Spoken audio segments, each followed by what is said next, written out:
Just weeks after what critics described as a pseudo-royal tour of Jordan, Prince Harry and Meghan Markle are preparing to step onto the international stage once again. But this time, the destination is raising even more eyebrows. The Duke and Duchess of Sussex have announced a major trip to Australia, a country deeply tied to the British monarchy. And the timing could not be more interesting, because while King Charles continues his own diplomatic engagements abroad, Harry and Meghan appear to be carving out a parallel global presence, one that looks increasingly similar to the royal tours they once abandoned. So the question many observers are now asking is simple. Are Harry and Meghan building their own unofficial royal circuit, while insisting they left the institution behind? And if so, how will the palace respond? To understand why this new trip is attracting attention, we have to go back several years.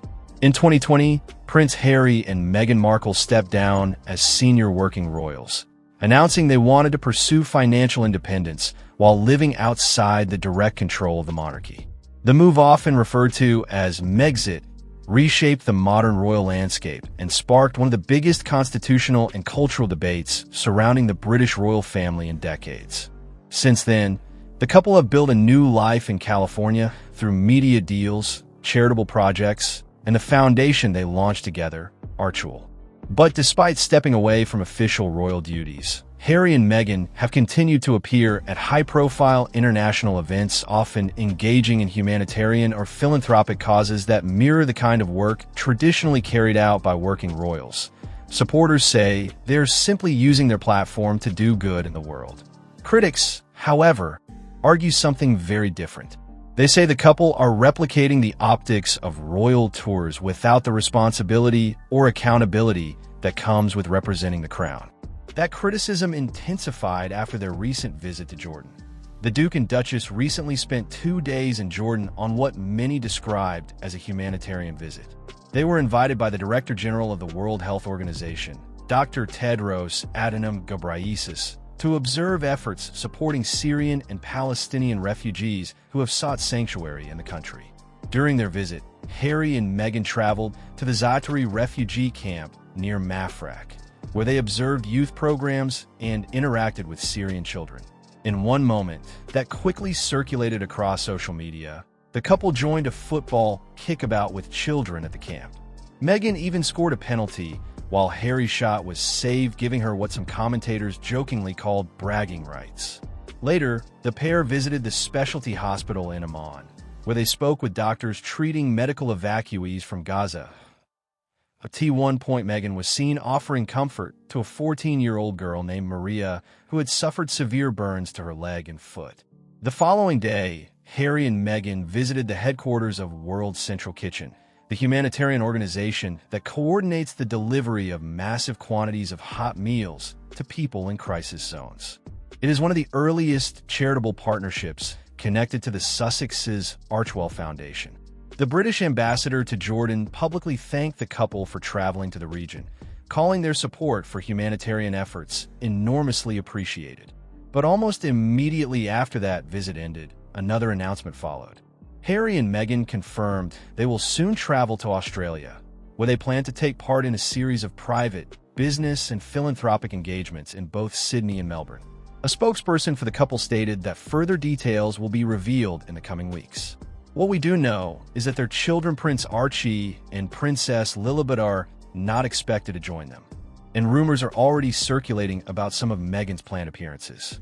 Reports suggest she may appear as a guest on the Her Best Life podcast, originally launched by Australian media personalities Jackie Henderson and Gemma O'Neill.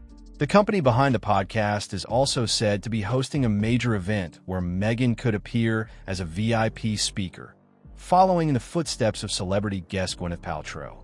Meanwhile, Prince Harry is expected to undertake engagements involving Australia's armed forces and veterans community, an area closely linked to his long-standing work with the Invictus Games. But there is one detail that has caught the attention of royal watchers. This trip comes less than a decade after Harry and Meghan's official royal tour of Australia in 2018. That tour took place shortly after their wedding at Windsor and shortly before the couple announced Meghan was pregnant with their first child. During that 16-day tour, they visited Sydney, Melbourne, and the rural town of Dubbo before continuing to Fiji, Tonga, and New Zealand. At the time, the couple were celebrated as the future of a modernized monarchy. Now, they are returning to Australia under completely different circumstances. And that contrast is exactly what has reignited debate. Royal commentators are already weighing in and opinions are sharply divided. Some analysts argue that Harry and Meghan are simply continuing their philanthropic mission and that their global visibility allows them to shine a spotlight on important humanitarian causes. In that sense, their presence in refugee camps or hospitals can help draw attention and resources to communities that might otherwise be overlooked. But other experts see something more strategic unfolding. Several royal observers believe the Sussexes are slowly building a global influence network that operates parallel to the traditional monarchy.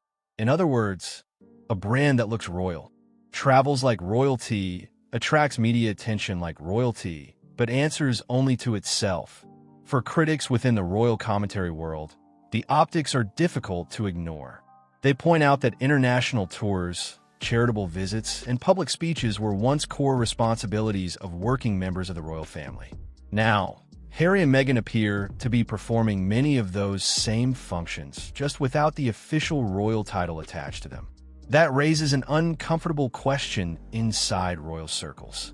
Is the Sussex brand becoming a kind of unofficial rival to the institution they left behind?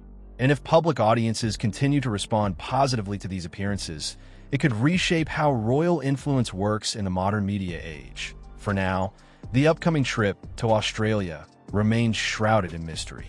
Details about their engagements have not yet been fully revealed, and speculation continues to swirl about the true purpose of the visit. Will it simply be another philanthropic tour, a business expansion, or the next step in building an international platform independent of the British monarchy? One thing is certain. Every time Harry and Meghan step onto the global stage, the debate over their role in the royal world reignites. And with their return to Australia 7 years after their last official royal tour, the spotlight is about to become even brighter. Because this time, they won't be representing the crown, that they'll be representing something entirely different. And the world is watching to see exactly what that is.